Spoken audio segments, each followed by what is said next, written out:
Okay, and I'd like to give you kind of 4 steps in what I've identified from doing these, if you like, this gap analysis, these health checks that we've done. So try to simplify it, and I'll take you through these steps. Step 1, as kind of hinted before at the end of the last one, was you really have to ask the question, but you need to want to know. You need to want to know what you're going to actually get when you ask this question. Okay, we have worked with some people that have said, I want to know. Okay, do you really want to know? Yeah, I want to know. Okay, we'll go and find out stuff, and we'll tell you what it looks like. So you then take the stuff back to them. That's what it looks like. I didn't want to know. Didn't want to know that. I wanted to know this. Yeah. But when we do get a really, really good response, and when they really do want to know, the results can be outstanding. It really is opportunity land. But you can only make fully informed decisions if you're fully informed. So this really is the step 1, this want to need to know, because you cannot make any decisions about going forward unless you really know what it's like, what it's really like in your organization. So step 2 is the reality check. And I spoke about this consensus before, okay, in the first talk. I don't want anyone to get hurt, yeah? So the guy at the top of the company, or girl at the top of the company is saying this, I don't want anyone to get hurt, and they really mean it, again, because why would they not mean this? And the person that's doing the work, and at risk of injury, says, I don't want to get hurt either, yeah? So again, we have this agreement. We also have this agreement as well. I want you to get the job done. And actually, most people do want to get the job done, yeah, to a certain extent, unless it's really, really dysfunctional and they're doing all these other things. But let's just imagine most people do actually want to get the job done, okay? So again, 2 areas of agreement that we have.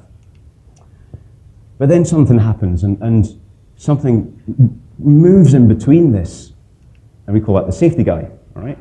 Now I can say that because I used to be a safety guy, right? Okay.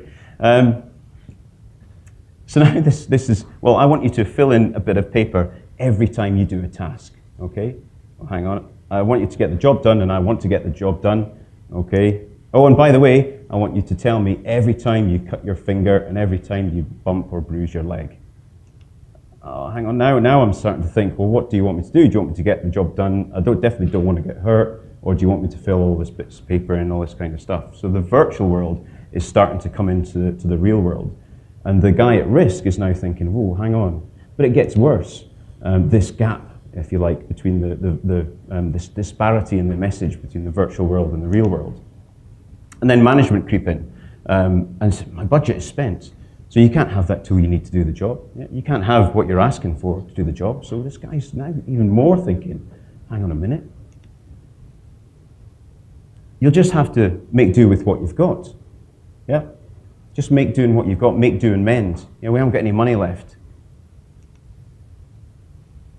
We need to cut costs. Yeah, my budget is spent.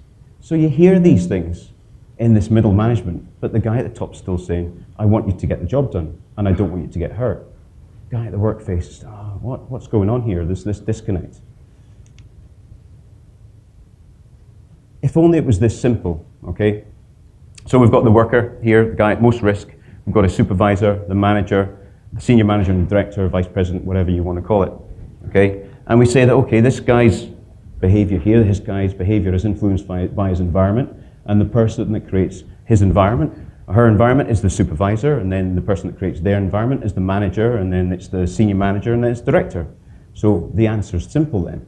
Get consistency down the chain, yeah? But it's not this simple. What you've got is all these other factors that are impacting on these environments, yeah, right the way down the chain. And it goes on, and on, and on, and on, and on, till you finally get the director going and visiting the site as well, yeah. What is really going on at the workplace? What are all, Rachel spoke about all these distractions that then lead to to extinction. Yep, all these other things that are going on, if there's too many things that are going on, what are the chances that the person at the workplace will do the right thing at the right time when you want them to do it, if there's all these other pressures on them for doing the job, all these other distractions? So what is it really like at the workplace? That is step two. Step two is the reality check of going out and finding what it's like at the workplace. And you have to go and observe, you have to go and speak, and you have to go and work out what it's like. And when you first ask this, people will not tell you the truth. What works and what doesn't. So you will have some things in your organization that really, really do work, and some things won't. But there's a level of warning with that as well, because actually we can get the daftest things to work sometimes. Yeah, I've seen people really believe that ticking a bit of paper makes them safe. Yeah, and they literally are ticking a box. Okay, do those safe start checklists really work for you? Yeah. Okay, I'll ask you again. Do they say what makes you safe? Is it the tools you've got, or is it the bit of paper? Okay, it's the tools, and it's the time, and it's all this. Okay, so even when you ask first, yeah, you've got to probe and probe a bit more to find out what really works and what doesn't. But you can see it. You can see it when you go and look what works and what doesn't. Is what's being asked likely to happen? Okay, now, what I mean by here is give the person the best chance of doing the job. Okay, so if all you do is think about it in those terms. So we've got some construction people in the audience. Think about excavations, and we all know that excavation has to be supported, if you like. So for that person to probably support the excavation with some shoring and what have you, would it not be a better chance of him doing that if the shoring was there when he needed it instead of locked away in the container 2 miles up the line? Yeah.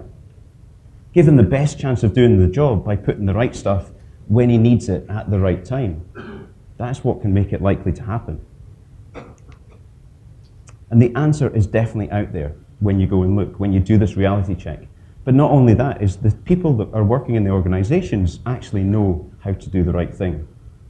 And what we need to do is speak to them like adults and actually sit down with them and say, okay, what do you actually need to do the right job? The answer is definitely out there within the organizations. And realize that it's definitely not simple, okay? This thing is definitely not simple. It's definitely not as easy as just dictating, of just suggesting, of just demanding the success. At first, there will be delusion. They definitely will. There will be the belief that everything is okay, because we've trained them to say that everything's okay for however many years that they've been there in the past. You've got to ask, you've got to really get in there and find out what the truth is. There's a reason for every single behavior out there. And we've already heard that today. But there is a reason for every single behavior that happens out there. So the behaviors you're getting just now are fully supported by you. Yeah? We say created, yeah? So the environment is created by the leader. If you're not the leader, maybe you're supporting it. Maybe you're reinforcing it in some way. Is that not creating it as well, though? There's definitely something in there to do with you. If you're part of the environment and these behaviors are happening, you are supporting this version of reality. So there's kind of an acceptance thing when you do this, that you've got to be ready to accept that it's going to involve you as well. So step 3, do something about it. Oh, it sounds simple, yeah, just do something about it. So what does it take to do the job? So again, it's all about real. This is taking it back from virtual to real, okay? What does it actually take to do the job? What and who gets in the way of the job? Okay, what kind of things are actually getting in the way of the guy, the girl doing the actual work that they're meant to be doing? Remove the obstacles. Now, by obstacles, what I mean there is by remove the things that make it less likely that they'll do the right thing. Okay, so give them the right tools and equipment to do the job. Yeah. Remove the amount of behaviors that actually are involved in the job. We've toyed with the idea in the BMT Fed of a behavioral risk assessment. If you think about it, the more behaviors that are involved in a task, the more choices that have to be made, the more actual then risk there is that the wrong choice will be made. If you can limit the amount of choices by providing the right piece of equipment to then use at the right time, then you've already given that choice. Yeah. If you went out for a meal last night, you looked at the menu, you could only have what was on that menu. You couldn't choose anything else off a different menu. There was no different menu. Your choices were guided, your choices were limited. There was no menu at today's lunch. Yeah? Your choices were guided, your choices were limited. Behaviorally, you can do that. Take a scientific approach It's really good to write down what you expected to happen if you've had an injury. Yeah. So if you've had a worker injured and you're going, okay, well, I expected them to do this, and I expected to do this, and I expected to do this, and I expected to do this. Right, okay. Do a behavioral assessment, a consequence analysis on the actual behaviors that you expected to happen. And you'll soon work out that they weren't likely to happen, okay? By fact that they didn't happen. But then you can work out why they didn't happen as well. So take a scientific approach. You can even do that before the injury happens, because you can do it on the behaviors that are specified in the process that is meant to happen. Okay, we expect him or her to do this at this point. We expect him to do that at this point. Does the consequence analysis say that it's likely to happen or not? So you can even preempt the injury if you use a scientific approach. Step 4, the last step, maintain it. Maintain the conditions for success, okay? So you've got this thing that you've created now. You've done step 1, you've asked, done step 2, the reality check, yeah? But you've still got to maintain this environment. But you've got to consistently check the message as well. So you've got to go back round. This isn't a one-step process. This isn't do it once and it's fixed. This is continually go back down and visit and figure out what's going on. Figure out what it looks like and have proper observation, proper looking at what's going on in the workplace, yeah? And working its way back up the chain. And continue to support this environment. We've heard this before today as well. Continue to nurture that environment and support the right environment for the workers.